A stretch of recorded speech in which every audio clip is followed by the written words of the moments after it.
Hello, everybody, and welcome to the Irish Hypnotherapy Conference 2025 Meet the Speaker series. And today we are talking to Daniel Browne, all the way from the UK. Daniel, how are you? Good. I'm fabulous, thank you. And yourself? Very well, thank you. You've snow over there, you just telling me? Yeah, lots of snow, and I can see out my window in front of me heavy snow still coming down. I like All right, so we're all going to be snowed in here for sometime fairly soon. I hope not. it. This is your first time in Dublin? Do you know? And it's not. Dublin is one of my favourite cities in the whole world, I have to say. And my family are Irish, and Okay, I've spent a lot of time in the country. So it'll be really good to be back there for the conference. right. So, but it's your first time at the conference. Yeah, absolutely. Yeah. It's yeah, really looking forward to it. So, do you want to tell people just a little bit because literally with the growth that's been in the conference, a lot of people aren't familiar with a lot of the speakers. So that's one of the purposes of these interviews. So, who is Daniel Browne? Wow, what a question. Um, so I'm a hypnotherapist, obviously, and a counselor and a coach as well. And I specialize in working with the LGBT plus community. I've been in private practice for about 15 years now, and just absolutely love all things hypnosis. And how did you get into hypnosis? Do you know, I fell into it. I had seen a lot of stuff on television that kind of look into my eyes, not around the eyes, that Right. kind of, you know. Yeah. Um, and I wanted to be a counselor. And then an opportunity came up to do a hypnotherapy qualification. And I thought, I'll just do it. It might be quite interesting. But from a first class, I was absolutely hooked. And I thought, you know what? I think this is going to be the career. Right. Okay. I think you, like so many of the rest of us, because I think when we all come across it for that first time, we just kind of blown away by the stuff that Mm-hmm. see. So I think, um, so in those, it's 15 years now that you're in private practice, isn't there?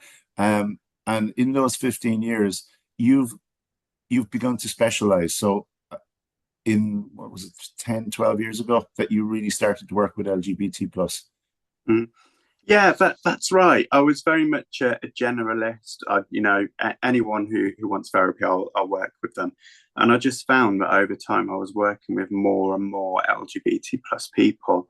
And I think being part of that community and being very open about being part of that community myself, those communities felt comfortable coming to see me. So I guess the niche kind of found me, and it just developed over time. Right. And would there be many kind of specialist LGBT plus hypnotherapists? Not in the hypnotherapy world. I'm yet to come across any others. I mean, I'm sure I'm not the only one, but I know from various events, hypnotherapists are saying I've never seen anything like this in hypnotherapy before, or anyone doing this. So I think it's perhaps an emerging part of hypnosis. So it's perfect then for anyone attending the conference who is working with people in that community because obviously you're, as you said, you've been doing it for 10 years now, specifically pretty much. Uh, Being from that community, you understand a lot of the issues. What would a lot of those issues be? So a lot of it is around hate, discrimination, prejudice, which are still rife, and sadly we're finding that that's kind of going up in the crazy world that we're living in at the moment.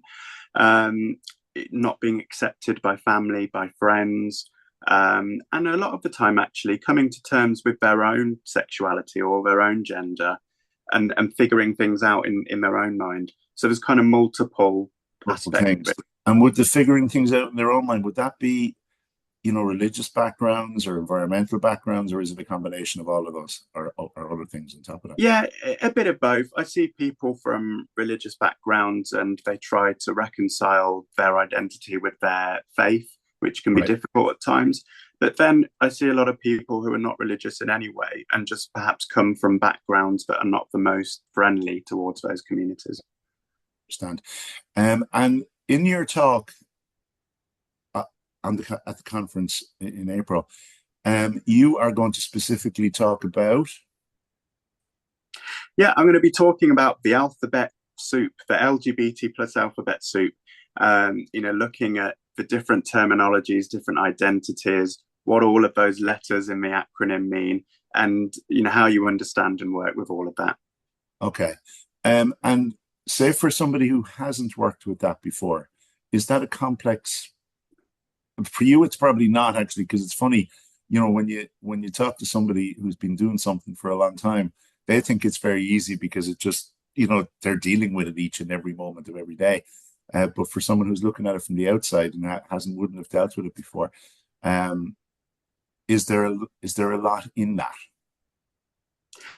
Yeah, there is, and language evolves and changes as well. So, even I am still learning. There's new terminology that comes along, and I've got to really make sure I'm on it and keeping my knowledge up to date.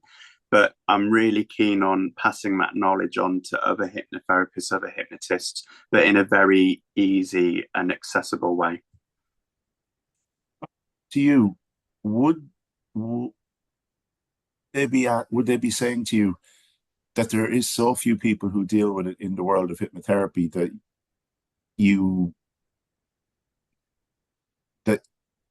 there should be more, basically, is the words I'm trying to get out this hour of the morning. Mm-hmm.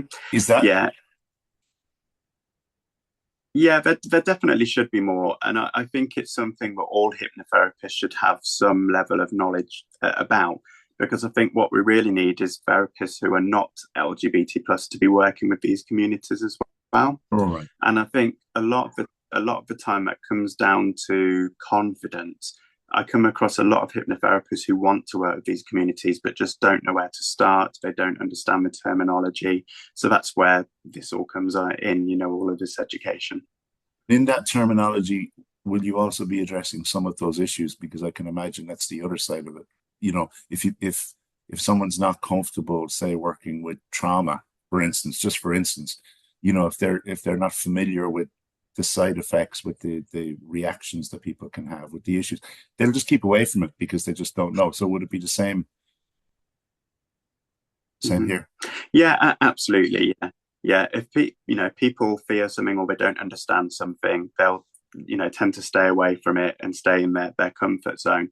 But as I say, this is very much about building people's confidence more than anything to go ahead and work with those communities. Okay.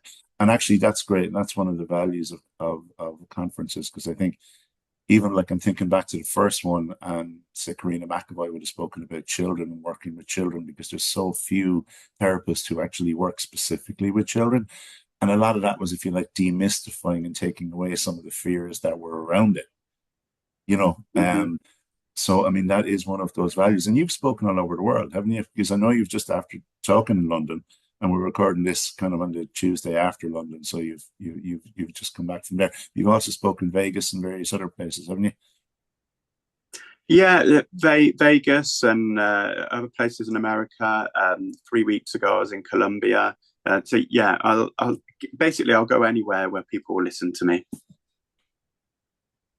Fair. I think we're all a bit like that, though, aren't we? Yeah.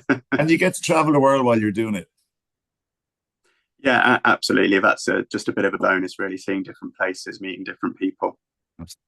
So, and in terms of, say, all the conferences that you've spoken at or even that you've attended, what would you say are the value of conferences to people? The value of them is the education, what you learn. There's such a breadth of things to learn, and things that maybe you've never even considered learning about before.